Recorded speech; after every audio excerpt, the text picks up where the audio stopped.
साथियों नमस्कार, स्वागत है आपका हमारे YouTube channel mission school education में। हम बात कर रहे हैं आज फिर से मध्य प्रदेश में चल रही उच्च पद प्रभार की प्रक्रिया को लेकर के। आज जो कल काउंसलिंग है 29 तारीख को, उसकी अपडेट है कि माध्यमिक शिक्षक से उच्च माध्यमिक शिक्षक की उच्च पद प्रभार की कार्यवाही की काउंसलिंग कल की जानी है। सभी शिक्षकों को इसके लिए अवगत कराया गया है। क्या पूरे नियम है, आज इसके बारे में हम बताएंगे।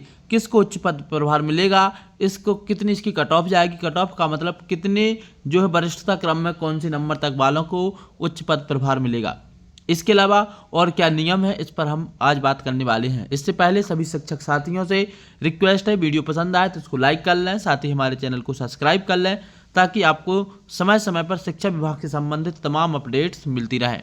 क्या है पूरी जानकारी आपको विस्तार से बताते हैं।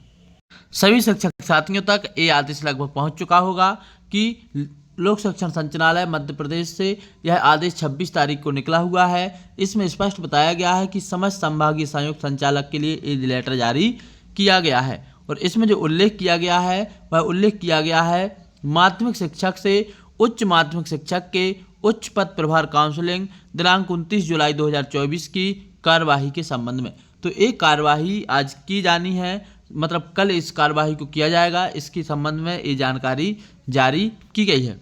स्पष्ट उल्लेख है विषय अंतर्गत कि शिक्षक से माध्यमिक शिक्षक से उच्च माध्यमिक शिक्षक उच्च पद प्रभार हेतु लोक सेवकों की संख्या अधिक होने से काउंसलिंग प्रक्रिया समानांतर रूप से प्रत्येक संभाग स्तर पर विकेंद्रीकृत रूप से की जानी है। यह काउंसलिंग दिनांक 29 जुलाई 2024 को प्रातः 11 बजे से आयोजित की जाएगी। इस हेतु संचालनालय स्तर से संभागवार लोक सेवकों एवं रिक्त पदों की सूची उपलब्ध कराई जा रही है। इसके आधार पर संभागीय संयुक्त संचालक लोक शिक्षण यह काउंसलिंग प्रक्रिया संपादित करेंगे। संयुक्त संचालक निम्नानुसार कार्यवाही सुनिश्चित करेंगे। क्या कार्यवाही की जाएगी, ये संभाग स्तर पर आपकी होगी। समस्त लोक सेवकों को सूचित किया जाएगा कि आपकी उच्च पद प्रभार की काउंसलिंग है। निर्धारित दिनांक में विषय मान से निर्धारित समय से 1 घंटा पूर्व काउंसलिंग स्थल पर उपस्थित हों। सर्वप्रथम जिला शिक्षा अधिकारी जिले में उपस्थित लोक सेवकों को यह जानकारी प्राप्त करेंगे।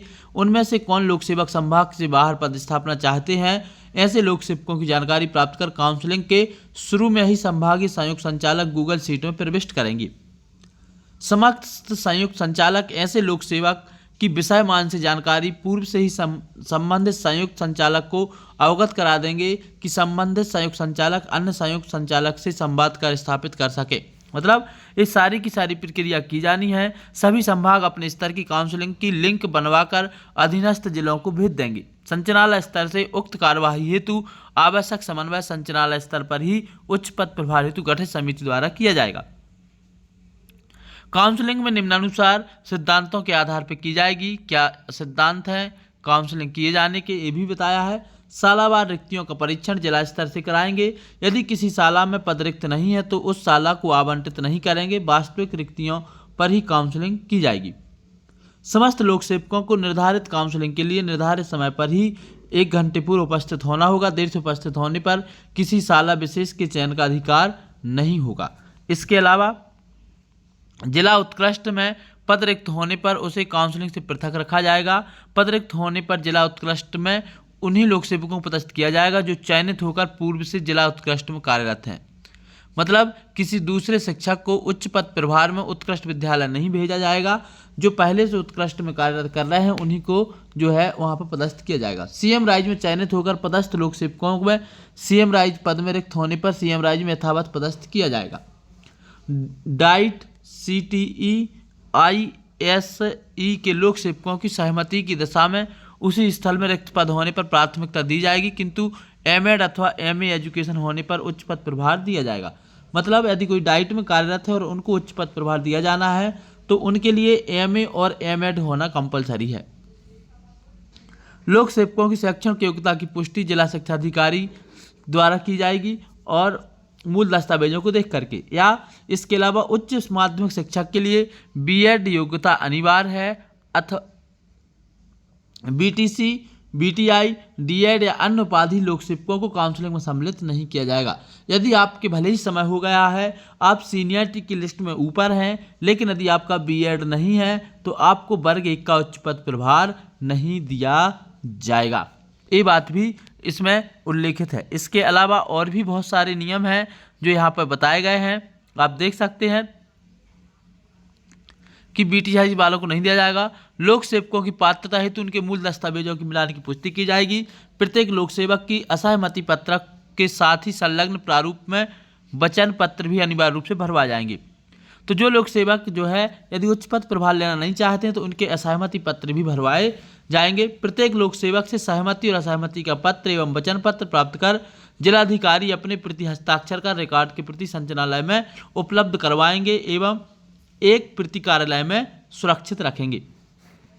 ये पूरी कार्यवाही होगी।